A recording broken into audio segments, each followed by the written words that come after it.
But like at some point, I just think it's really important to like you have to be an advocate for yourself because no one knows you like you do. So being able to tell your next counselor or a new counselor, this is what I need from you and this is what worked. Like you got to help them help you or they're not going to know. Welcome back to the You Need a Counselor podcast. This is a show presented by Heart and Solutions Counseling Agency. We release new episodes every Sunday at 5 p.m. Central and encourage you to batch up that laundry, put away the dishes, plan for the week ahead, or do any other task that might seem daunting while you give our show a listen. You might just be encouraged to call your therapist, connect with this week's guest, or seek out those services you've been considering for a while but haven't made the commitment to yet. If you are in the state of Iowa and are in need of mental or behavioral health counseling, give us a call at 1-800-531-4236. Enjoy the show. Hello, welcome back to You Need a Counselor podcast. My name is Dr. Julie Johnson. I'm the president and founder here at Heart and Solutions in Iowa in the United States. So if you are in Iowa looking for mental health counseling or behavioral health counseling, go ahead and give us a call. And I'm Chrissa Hunt. I am our Vice President in charge of the Behavioral Health Department. And this is our podcast, You Need a Counselor. So we are designed for people curious about counseling, but who have barriers keeping them from experiencing the benefits of counseling. Our mission is to share stories about counseling, good, bad, and indifferent, and spread the message that everyone can benefit from mental health and behavioral health counseling services. So our guest today is just personally very exciting for Chrissa and I. We've known this person since they were a teenager, and we're just so proud of them as a human. So we've got Mady Sodders with us today. Mady is a high school teacher who specifically helps support those students with significant disabilities. So lots of experience there helping younger people. And Mady also has a variety of counseling experiences over the last 18 years that she is excited to share with others so that they can help learn from those experiences and help grow as well through their own journey. So welcome, Mady. Thank you so much for being here. Yeah, I'm excited. Wonderful. So tell us about your work as a high school teacher. Tell us about, what kinds of students that you help support and what your role is there. Yeah, so I work with 9th through 12th graders who have significant disabilities. So that can look a variety of ways. Downs, autism, some that people probably haven't heard of. And it's really just teaching them how to be good human beings and how to do some basic things that maybe you and I don't struggle with, but that they will definitely need additional support in. This is my 4.5 year maybe doing that. But yeah, love the kids. They're great. They're feral, but they're great. What are some of the interventions or like things that you do in class to work with the students? We talk a lot about what to do with big feelings. A lot of them really struggle with making mistakes or like little petty disputes that you would probably see more of like in elementary school. They just have a really hard time regulating those emotions. So we do a lot of children's books about deep breathing. We start every day with a little baby meditation. And just a lot of making them communicate either with their communication devices or verbally if they're able, what those feelings are. So like identifying them and kind of giving every feeling a name. Academically, yikes, it kind of depends. Um, I feel like, and maybe this is not the right thing to say, so if you're one of my students' parents listening, just close your ears, but I focus a lot more on like the relationships and making them feel safe and making sure they know they're cared about than I do about academics. Obviously, they're reading, they're doing math, they're learning all of what they need to be learning, but I focus a lot more on like making sure they're going to be civilized humans once they graduate. If you are a parent listening, please open your ears and rewind and listen to that, because how beautiful is that school is an institution that can be so wonderful for so many students, and is an institution that can be so terrifying and so frustrating for so many students.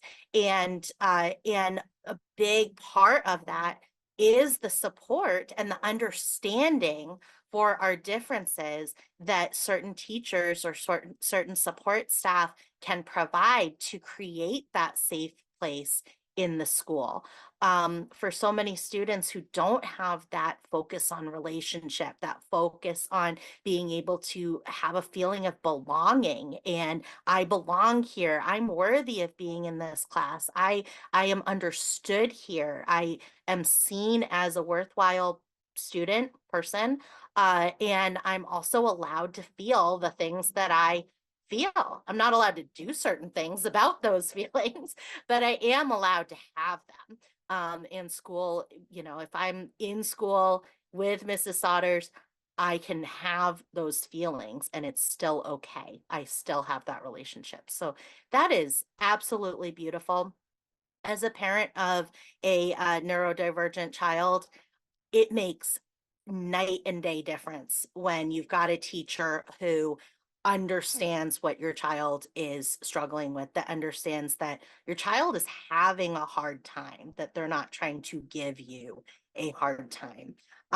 And so, I just want to, highlight the importance of the work that you're doing with those students, because nobody can thrive academically if they are not feeling safe, right? You cannot do well on a spelling test if there are tigers around you. You just can't, right? You just cannot turn on that cognitive executive functioning that's needed to be able to read a paragraph and write a report about it when you're not feeling safe, when your needs, your emotional and your physical safety needs are not being met. So again, just want to highlight and encourage that, and the importance of that. That is beautiful.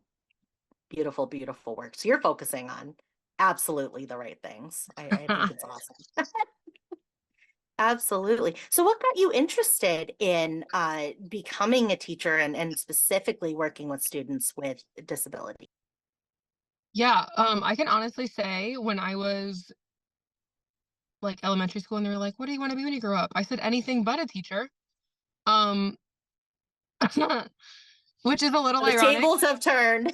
Yeah, I read a letter I had like written to myself. They make us do it like in eighth grade or whatever. It was like, "What do you want to be when you grow up?" And it was really just like not a teacher. Um, and I was like, "Oh, yikes! Yep, here's we enter our education to become a teacher. It's fine." I have a cousin, and she has some special needs. And I kind of grew up going to her like Special Olympics tournaments, watching her. She loves bowling, like the basketball, all of that sort of thing. And she just always had like a really good response to me, especially once I could drive, because then I was like an adult. So she was like, "Oh, you're cool." Um, but I've just always had such patience and such a tender place in my heart for her.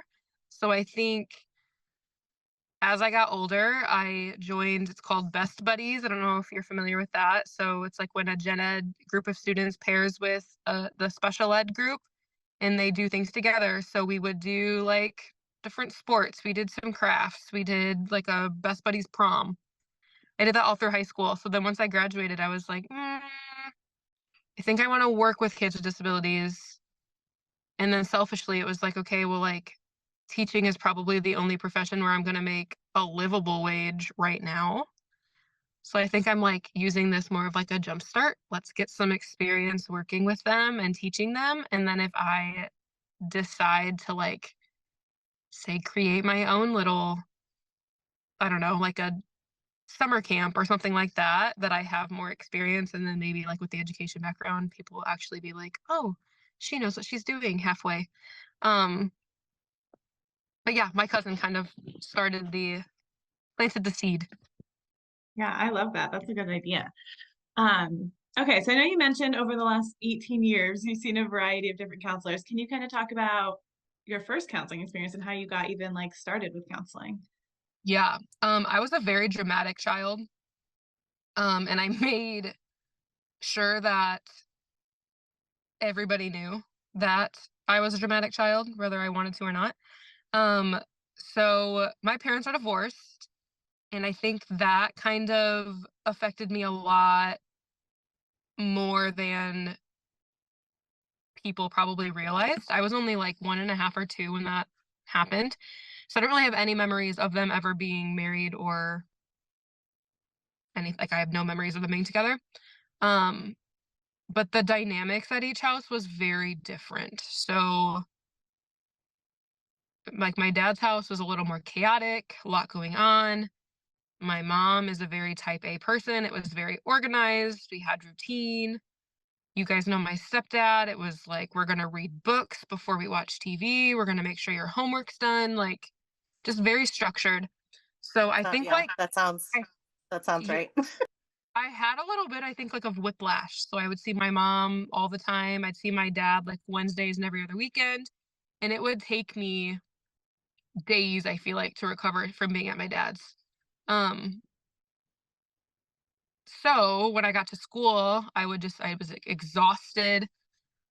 And I think like I vividly remember just being like, I think I need to talk to someone because I don't think I'm supposed to be feeling this way. So my first counselor was actually, and I went to a very small Catholic school, so I want to like give kudos to them because this is not necessarily heard of. They like called in someone, I don't even remember her name, but she was the first person that like would sit down and be like, "So what's going on? Like, why are you feeling this way?" And I just remember being like, "Huh, no one's ever asked me that before." Like I got yelled at school, yelled at, sternly talked to at school for being tired or like I found an escape through books, so I just wanted to read. Um, Reading and not listening, kind of like finding my own little pockets of escape. But no one had ever asked me like, "Why are you so tired?" or like, "Why are you doing this?" So I remember being like very taken aback. I think I was like 8 and I was like, "Huh, lady, you're kind of cool. Like maybe you're not so bad. You're gonna put me in the basement to talk to you, but at least you're asking the right questions." Um, and then like after that, I think my mom like found like a Christian counselor, and that was not it. Um, did not like that at all. And I think it's because I went to Catholic school and she was just like a Christian counselor, so there was like some conflicting beliefs and like little 8-year-old Maddie was like, "That's not right." Um, I've been in school for 3 years and I know like that's not right. But yeah, that's kind of what started it. Yeah, it's odd thinking back to the first ones because it was forever ago. Wow. So, I mean, I love what you're sharing because for anybody listening to be able to say, okay, an 8-year-old who is tired at school is not an 8-year-old that needs to be punished for being tired at school. An 8-year-old who is tired at school needs somebody to ask, "Why are you tired at school?" Because there are so many reasons that an 8-year-old might be child or might be tired at school, and they're all valid reasons. And so I love that you were at that very young age, you recognized, oh, this is somebody who wants to help me about this. This is not somebody that I need to escape into a book from or that I need to, ignore or pretend I'm not hearing them, right? Because I was that child also, right? I'd be like, what? Right? And so but this is not somebody that I need to do that with because this is a person who's actually asking me and they're really asking. And there is a difference between why are you so tired all the time, right? And no, but really, why are you so tired at school? It's an amazing, I mean, I got chills when you were telling that story because the validation that you experienced just from that simple actually being genuinely curious about what was going on with you made all the difference. And for you to remember that from being 8 years old, just really, really speaks to how powerful that discussion and that just genuine interest in you as a person was for you. It's beautiful. Sometimes in the general public, when we think about traumatic experiences, when we think about trauma, we don't always think about things like divorce, right? We don't always think about things like custody swaps being a re-traumatizing experience every single time. So every single week, and Chris's given big nods because she gets this for sure. But having it be every single time a new experience, and then as you said, it's like having a hangover every time, trying to adjust back and then trying to adjust back again, and never being able to have the safety of, this is my routine, this is who I am. And so many times when a child is going back and forth between two households that are so radically different, it is such a threat to our who am I? My identity is threatened every time I make that switch. And so I love that you acknowledged it. I love that you found people who validated that and acknowledged that for you, in order to have that help, and that you're doing that for other children now. It's just beautiful. What are some other challenges as you have uh, experienced different counselors? What are some other things that you've realized, oh yeah, I really like this when a counselor is this way, or oh, I really don't like this when a counselor does this? Yeah, so again, very dramatic and not on purpose. And my face always says something like before my mouth will. And I need people to call me on that, because that's like, normally if I'm feeling something, again, like, yeah, you're gonna see it on my face and then I'll try to deny it. Like, no, that's not true. Um, no, like I need someone to call me on my BS, but like in a loving way. So like it's very picky. Um, but yeah, I really, talk therapy is great and I feel like it's awesome for some people. I need more than just a chat, I think. I can talk to a friend or talk to my mom or talk to anybody like on the phone or in person about my issues, but like if you're not giving me anything back, like I don't need to pay you to talk to you to do that. I just kind of, that's just me. Again, it's probably super helpful for some, but that's not what I need. I need like specific strategies on how to feel like my life is together, or as I like to say in my classroom, that my poop is in a group. Um, I need like validation. I need to be told I'm not crazy because I feel psychotic most of the time. Um, but also someone to be like, you just contradicted yourself. Can you like be honest? Or yeah, like I don't know how to explain it. Like just like a loving badass is what I need. Like, so call me on my stuff, but like don't yell at me because that makes me nervous. And I put on a good front because I can, but like don't yell at me because that stresses me out. Um, and I've had across the board, I've had therapists who just want to chat and be my friend. I don't want you to be my friend. You're not my friend. Um, I've had therapists who are like super stuffy and they wear the suit and they sit with their clipboard and they write down every little thing I'm saying.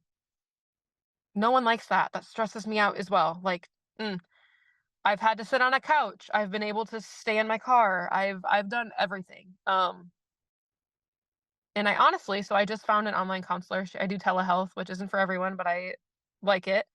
And this is the first counselor I have had in a very, very long time that like I look forward to seeing every week.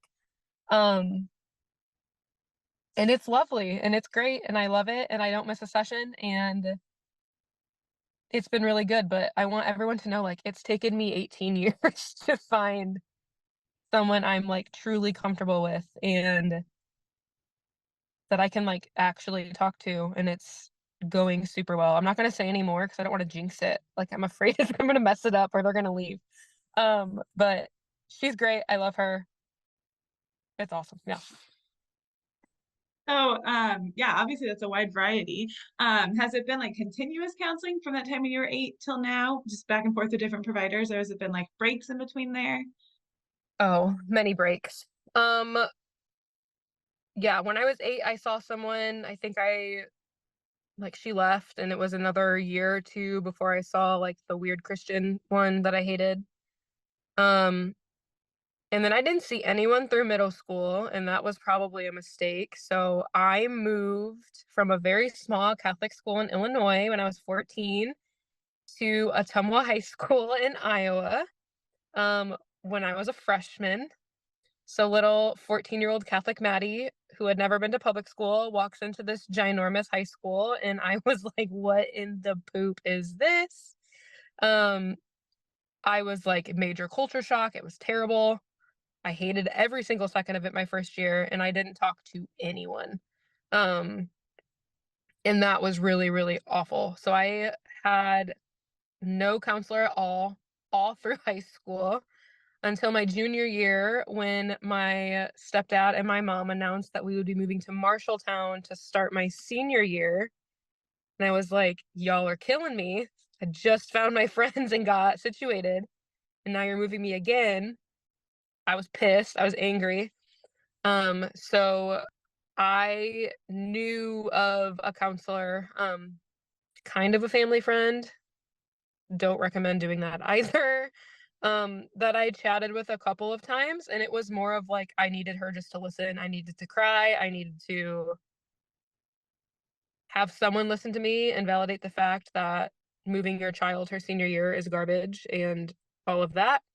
Talked to her twice, and then I had nothing until college when I was like ready to drop out, and I hated it. I was so anxious. I had no idea what anxiety was.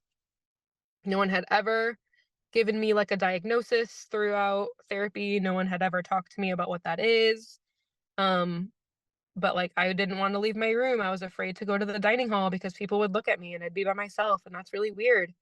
Um, I didn't I wanted to go to class, but I wanted to like get perfect grades because what if the professors don't think I'm working like hard enough? And I kept telling my mom, like, I can't do this. I see the sign to go back to college and I want to just like cry. I don't want to go. I hate it. And she was like, "It's in your head, honey. You're being dramatic." And I was like, "I'm gonna punch you in your throat because I'm not, and I can't just change my mindset." Um, so she actually reached out to a counselor here in Marshalltown, and he better explained, "Oh yeah, your child has anxiety. Like, that is textbook anxiety." And she's like, "What?" So I think when he explained it, she was like, "Shit, my kid actually like something's wrong." Not wrong, but she needs additional help. So she's the one that kind of set it up. So I started talking to him. I got some meds, which have helped tremendously. That's a whole other road. Um, but I talked to him for about probably a year or 2, and then he retired, which was terrible for me. I was so mad. Um, and then since then, it's just kind of been jumping every year or 2 to a new provider, and like I said, I feel like now I finally found someone that, like, fits.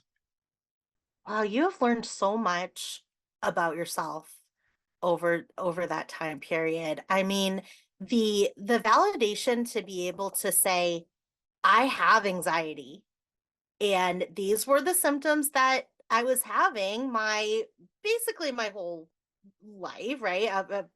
And and before we get that understanding, that validation, that acknowledgement, it can just feel like I am not right. Like something is wrong with me. And it can feel like, well, if something is just wrong with me, what is anybody ever going to be able to do about what am I going to be able to do about that if that's just who I am? And I can relate with this because as a child, I thought that this was a personality flaw. I just thought this was just a personality problem and that there was no cure for it because what even is it? And it sounds like from your experience, once you received that validation of like, this is anxiety. You are not the only person who struggles with this, right? People that you know that you would never think struggle with anxiety struggle with it daily, as is the situation for you. People that you knew probably did not know that you struggled with anxiety daily. And so being able to have that validation, somebody saying, "Oh no, this is not Maddie Feather is not a wrong, broken person. She is a person who is beautiful and worthy and wonderful, who struggles with anxiety and who struggles with depressive symptoms." And that is a much different statement. That is a more accurate statement, but that is a much different statement when we hear it. And when our family gets on board, and when our family understands it, and when our educators understand it, and when our the support people in our lives that are there to support us are able to say, okay, this is not me as your parent or me as your teacher trying to change you. This is you and me together trying to change your anxiety symptoms, right? And that is a completely different battle. And everybody can get in on that battle because it's no longer us against our support people. It's our support people and us against the symptoms that we're having and the challenges that we're having. And so I love your story. I just find it so inspiring what a difference that made in your life to be able to have that understanding from for yourself and from everybody around you. It's just amazing. So what would you say? I mean, you had to say goodbye to a lot of counselors in your experience. What is it? What got you through to where you were able to say, "Oh, that really stank. That person retired. Oh my gosh, what kept you coming back? What gave you the strength? Because it takes a lot to come back and say, I'm going to start this again. I'm going to keep going." Yeah, so I struggle a lot with anxiety, but I also struggle with some depression. Um, that depression has led to, I wanna say, like, a solid 3, like, suicide plans, and I'd say 2 solid attempts. So, I've gotten very good at kind of realizing when I start to get, like, really low, like, I'm not okay, I should probably let someone know." Um, but it was actually through a counselor that I think I literally maybe had a month, like 1 month, and it was telehealth, and I loved her, and then she's like, "Oh, I'm leaving." I was like, "Great, thank you." To make like a plan, right? When you're feeling this way, I'm gonna call XYZ. And if I feel like it could get bad, but I'm not quite there, I'm gonna call XYZ. So she made me think about 10 people that I could call with different things. So now I wouldn't call the same person with whatever else. So she's like, part of that was to make sure that, hey, look, you have 10 people you can actually call on the phone that'll answer. But also, okay, you have different level of friends, obviously. I'm not going to tell a coworker that I struggle with depression maybe the same way as I would like my pastor or my mom. You know what I mean? Like it's different levels. So she would have me do that. And it was great. I loved it. But I think what kept me coming back after people left was just the knowledge that like, hey, you can't do this by yourself. And as much as you would love to say, like, I got this, I don't need anybody, like I have experience, I'm good. I've gotten a lot of messages like, no, sit down, like swallow your pride, you need help. And I don't know, I feel now with the right counselor, right? I feel good after counseling. I feel a little drained and emotionally exhausted because it's just a lot. Um, but like I need that. I need to hear I'm not crazy. I need to hear that I like did the right thing or that I didn't do the right thing. That's okay too. Um, like I need someone to call me on my bull or on my feelings. And as much as I love my family and my friends, sometimes that's just not it. Like I said, I don't want a friend and a counselor. Like I need someone who like only hears what I say and can take another perspective on it and like give me that outside opinion. Um, so I would say that. And also, you guys know Mia. She will call me if I'm like in a funk and she's like, "Have you talked to your counselor this week? Have you done that? Do I need to call for you?" It's like, "Little sister, sit down, please. Like, I'm supposed to be doing this to you. Like, stop, stop." Um, but she does not hesitate either. I love that child. She'll call me and she's like, "Are you laying down crying? Stand up right now. Stand up. Take 5 deep breaths now. Do it." Um, so she's been so helpful and I'm so thankful for her. She's such a pain. I love her dearly. And she's like all grown up now. I still see her as this little my little she's always going to be my little sister, but the fact that she's like in this field and like actually helping people and stuff like that, I think that's awesome as well. But I she's been a tremendous help and just being like, "Nope, call right now or I'm going to call for you. Like I'm going to text you at the end of the day and if you haven't, I will be making a phone call. Thank you." That's so funny using her counseling skills on you now. So you mentioned your current therapist is telehealth. Could you talk about the difference between telehealth and in person and why that seems to be working better for you right now? Yeah, so I don't even really remember how I came across her. I think I was literally Googling, like, I want DBT counseling and was looking around Marshalltown and couldn't really find a lot. So it took me to a portal of some sort and I plugged in what I wanted and her name came up. She's from Coralville Family Counseling. Um, I teach full time. I obviously do not have time to drive to Coralville every day.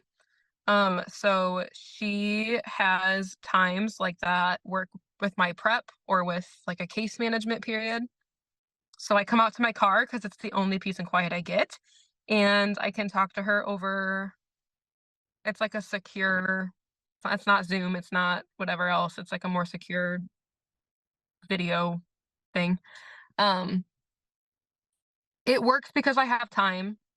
I personally probably would love to be able to like sit and actually talk in person, but it's just not feasible right now.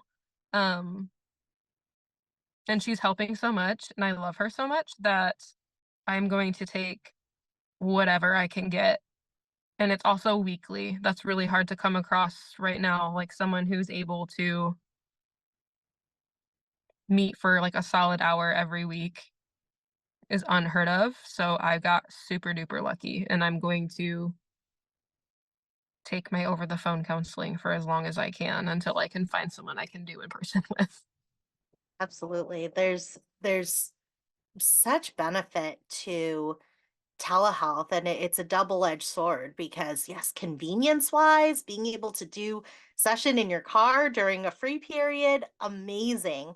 And for some people the preference, it sounds like for you too, the preference is to be in person, and so it is that kind of give and take and that double edge. But I love what you said about learning about safety planning from somebody you only saw for 1 month and being able to hear that, yeah, that was challenging because you liked that person and then you only got to see them for a month, but you still took something from that. You still were able to learn from that and utilize that going forward. And so for this counselor where you're doing telehealth, even though that isn't your preferred means or method, you're going to learn and you're going to make progress and have that validation that you need and also that accountability that you want that you actively are asking for. You're going to be able to have that for that time.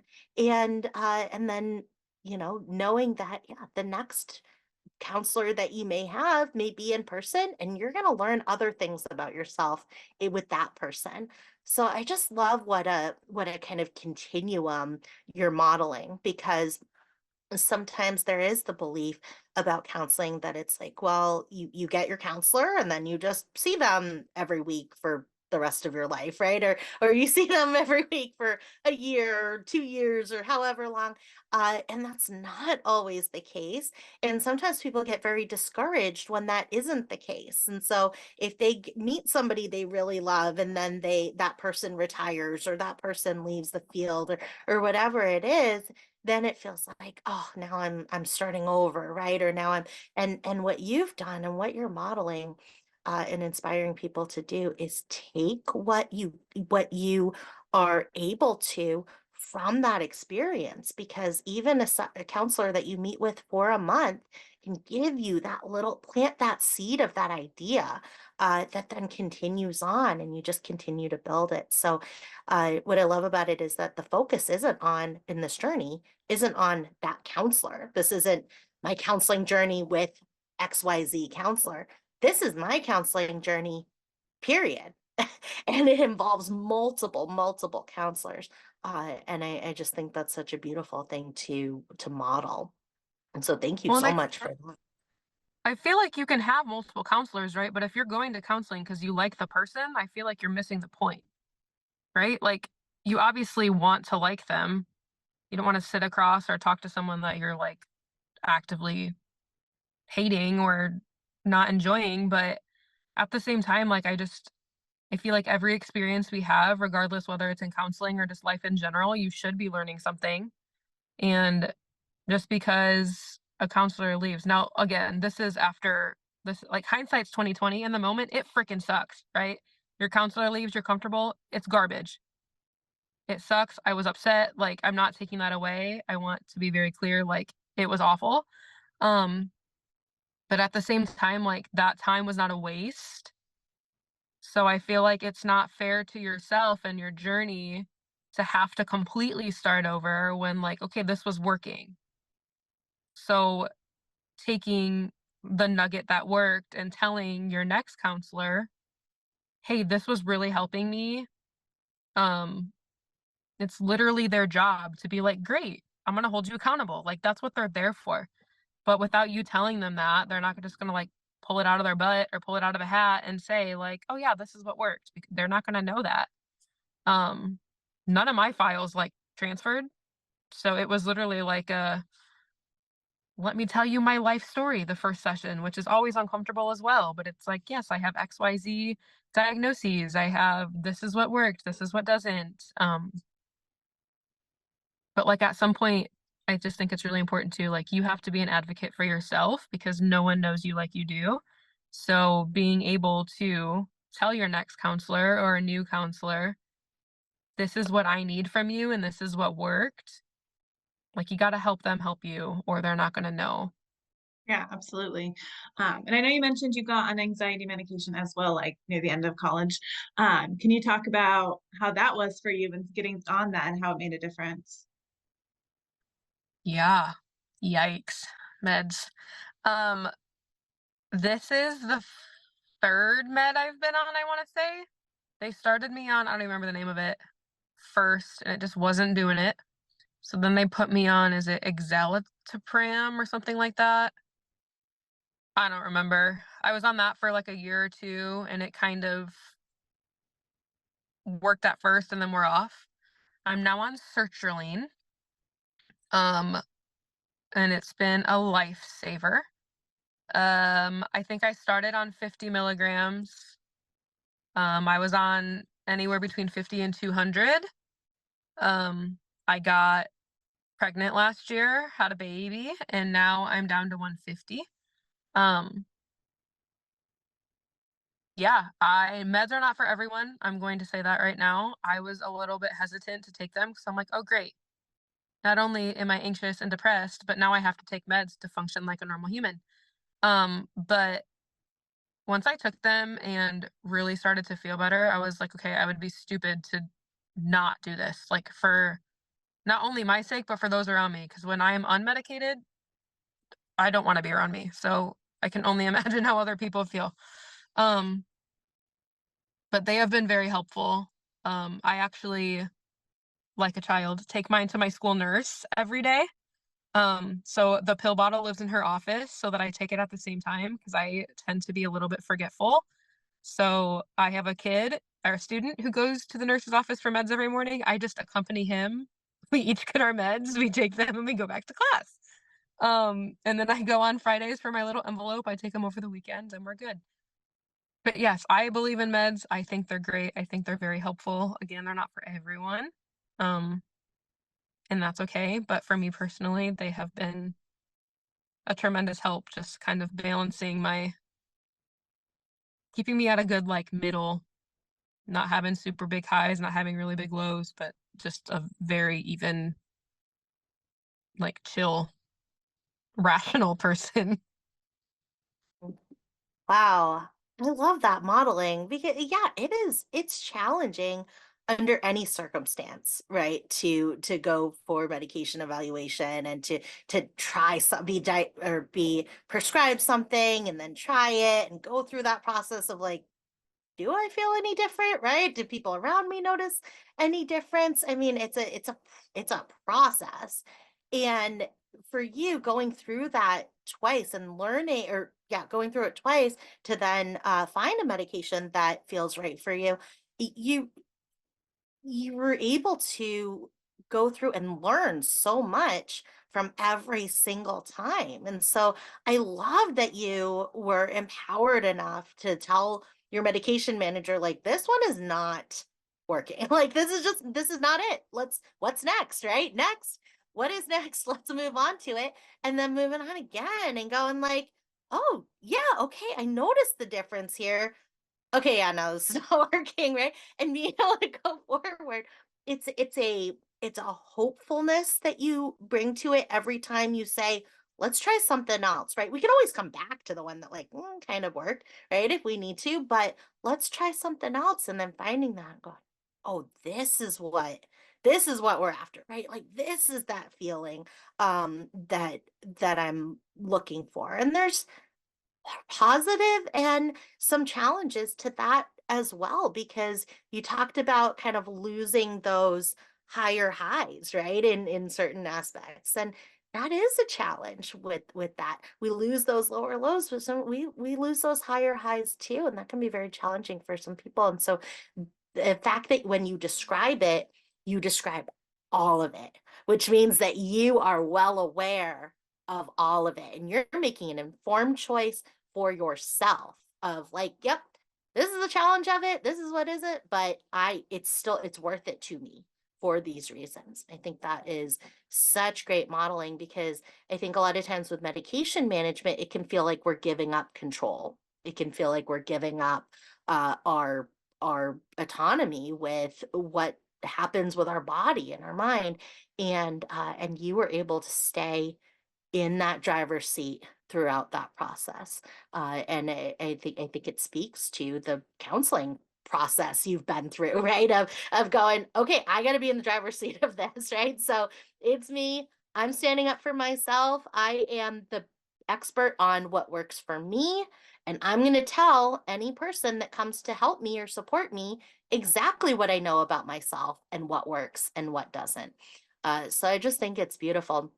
I loved what you said too about how, if you're shopping counselors based on who you like, it is missing the mark. And I agree. It brought to my, my child has extensive like dental issues and she's got a dentist that I do not, as a human, like I would never like have coffee with this person, right? I just do not, if he's listening, he knows. Um, I don't like this human being, okay? But oh my gosh, he is the best dentist around, right? For pediatric dental. And so you go, okay, right? I gotta see him every so often for check-ins and whatever, but I'm it's not a personality contest, right? It is who is the right person to treat my child's teeth. And same thing with a counselor. If you've got a counselor who's all sugar and, sugar coats everything, it feels like, oh my gosh, you literally just telling me what you think I want to hear, because that's not actually what I want to hear. I want to hear the truth. uh, then that's not going to be a good fit, even though you might go, but she's so nice, right? Or he's so sweet, or whatever it is. But like you said, it's missing the mark. So I love that you're able to do that, and even sharing your example of your little sister and the way that she, like you said, calls you out on stuff, but in that loving way. I love Is that. it loving Stand all the up. time though? I'm not really sure it's loving all the time. The Like, method might not be loving in the moment. I mean, I don't doubt that she's super loving to other people. I think she's great, but I'm not sure it's super loving all the time. I'll give it to her. It's all right. Love the example, like stand up, take a breath, I right? remember there was a time I was literally in bed just sobbing, and she's like, stand up. And I was like, okay. She's like, you're not. I don't hear anything. Stand up right now. Do I need to FaceTime you? I'm going to FaceTime you. You're still, stand up. Stand up right now. Go for a walk. I was always like, okay. It was like drill sergeant Mia, but it worked. I mean, I got up. So Absolutely. It works. And it brings me back to what you talked about with your safety planning and having those, if you go, okay, I got these 5 people, I've got these 10 people, I've got these 6 people that I can call, or I've got these 4 people that I know that if I call them or text them and say, call me, I need you, that they're going to call back and they're going to want to help. And also knowing that, okay, sometimes I need somebody like Mia to say, like, stand up, like, make a phone call, get your butt out of bed, right? So sometimes I need that. And sometimes I don't need that, right? Sometimes I need to call my cousin who's going to say, like, oh my gosh, tell me everything, right? And sometimes I need to call the person who's going to be like, I'm so mad at whoever upset you, right? So sometimes we need that. And having that support team through that safety plan really helps us to identify, okay, I have options of who to call. Who do I need right now? Who do I need for this situation? I think it's just such a great plan. Were there other pieces of that plan as well? So you had, who to call, and then were there other pieces to that safety plan? yeah, so I kind of like Mod Podged the plan together. I had a professor in college as well who would have students basically write papers about presentations that other students gave. And eventually I became the one that talked about anxiety, depression, suicide, divorce. So I gave 4 different speeches. It was like interviews. And then kids would write reports about what they liked about it, what they didn't like, if they related, if they didn't relate. So like I'm pretty sure there's people that I probably don't even know their name that have my phone number because they would just call me during college and be like, I need someone here, and I was on their list. So can't tell you how many dorm rooms I went in the middle of the night because someone called. Um so part of it was that. So I have their phone number and I have their name. Part of it was going to them and saying, hey, this is a struggle of mine. You are someone that I trust. Would it be okay if I were to get, like, you know what I mean? Like take your phone number and call you and stuff like that. So that was the first part, was like acknowledging I need help and then going to that person and letting them know. Um, I have the list lives in my desk. I have one in my purse. I have one in my house. So like I have them around to like kind of remind myself like, hey, you're loved. You have these people, even if you feel like you're not and you feel alone. Um, and then the third part of it is if that's not working, I have like the suicide hotline on the piece of paper, and I have my counselor's phone number. So it's kind of like a continuum, right? Start with your friends or whoever you trust. And then it's normally like, okay, call your counselor. And then if that doesn't work, I have like the emergency number as well. Do like that.